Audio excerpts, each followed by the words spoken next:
வணக்கம். தஞ்சாவூர் சமையல் சந்தோஷினி. வாங்க ஒரு பொங்கல் செய்யலாம். குதிரைவாலி அரிசி எடுத்துருக்கேங்க. நல்லா கழுவிட்டு காய வச்சதாங்க. அழுக்கு நிறையா இருக்கும்.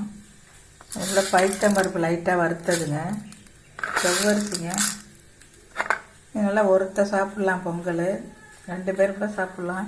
இப்போ நம்ம இது நல்லா கழுவியாச்சு. இதெல்லாம் நல்லா கழுவிட்டு குக்கரில் இதெல்லாம் 5 கிளாஸ் தண்ணி ஊற்றிக்கலாங்க.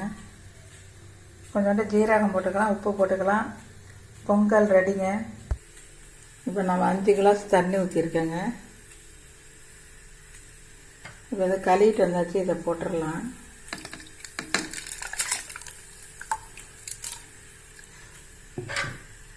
கொஞ்சோண்டு ஜீரகம் போட்டுக்கலாம். செரிமானாவும் நல்லா புண்ணெல்லாம் ஆற்றுங்க. பைத்தம்பருப்பு, ஜவ்வரிசி. சுகர் உள்ளவங்க கூட சாப்பிடலாம். நம்ம அரிசி சேர்க்கலை. உப்பு போட்டுடலாம். இப்போ நம்ம குக்கரை மூடி ஒரு 5-6 விசில் வச்சிடலாங்க. பொங்கல் ரெடி.